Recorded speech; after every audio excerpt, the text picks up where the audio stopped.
Hey everyone, Dr. Gary Linkov here of City Facial Plastics in Manhattan, New York. Please make sure to like, comment, and subscribe to my channel. Hope you guys like this hair transplant series. So next I want to talk about what makes for a good candidate and a not so good candidate when it comes to a hair transplant. Most of the time we're transplanting patients who have androgenetic alopecia, basically a male or female pattern hair loss condition. So that's the most common type of hair loss. It occurs in men and women as we age. For some people it can occur in their 20s, and in other people it's closer to like 50s and 60s when you start to see these changes. In men, most people know what it looks like, right? You get the recession, you get the thinning, and after a certain point, people, they want to look like they did 10 years ago, 20 years ago, more youthful kind of hairline, and some people are really bothered by the crown thinning and that sort of thing. When it comes to women, there's a different type of hair loss pattern, which it involves basically central kind of thinning, so there's like a parting that occurs in the central area.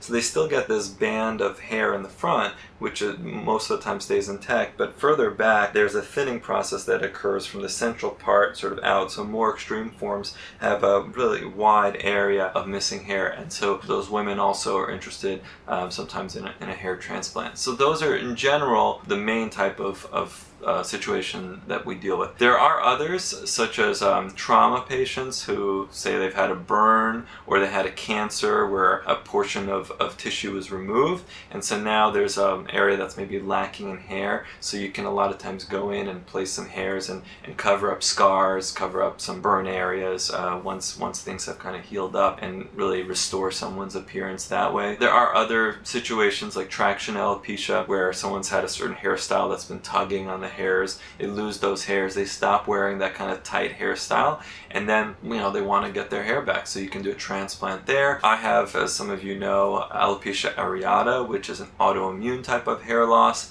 So in sort of milder cases of alopecia areata, if you have a small area of hair loss that's been stable for several years, you can consider doing a transplant into that. If you have active alopecia areata where it's very new, or in my case where it's very diffuse, A, you may not have enough hair to even bring into the area, and B, if you have active inflammation, any hair that you transplant in is just going to get destroyed because the inflammatory process is still active.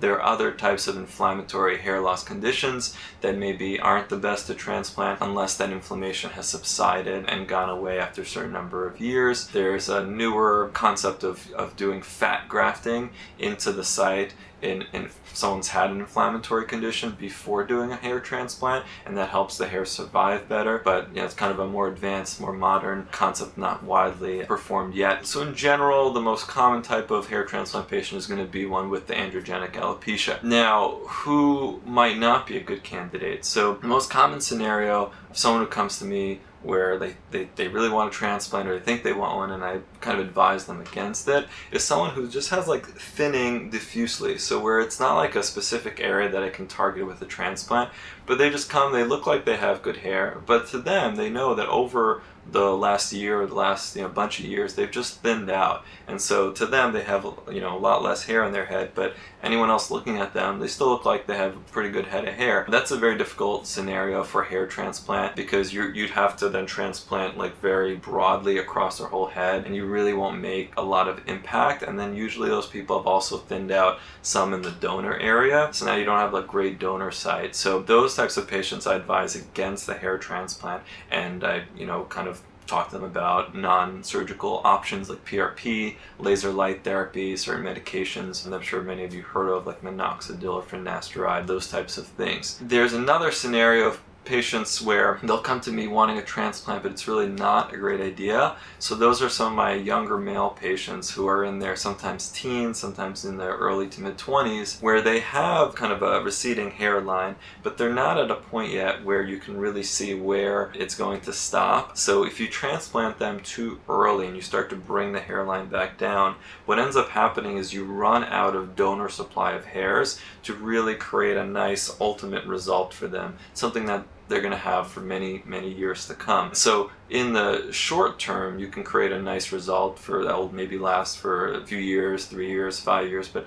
ultimately they won't be too happy, because imagine you have hair down here, but all of this then starts to go, and so then you're kind of chasing your tail putting grafts in, they're losing hair, you're doing more transplants, it's better to see what the hairline ultimately is, how it's going to frame out, and follow that general outline for them and give them a more mature type of look. So there are those patients where I just tell them to hold off, and we'll revisit the transplant down the road when it's the right time. So that's sometimes a difficult conversation, because people are convinced that they're going to get a transplant and they're going to get that restoration they want, but you have to do what's right for the patient, not just in the here and now, but for many years to come. So those are some of the examples of good candidates for a hair transplant and sometimes not so good. And then I'll kind of end with this: the person has to be realistic about what a hair transplant can do, the recovery process, how quickly they'll see results. If after I explain all those things to someone, if they just don't really understand it, or they don't want to understand it, or they have their own concept of how it's going to be, sometimes there's kind of a mismatch between what's possible and what the person thinks is possible. And that's also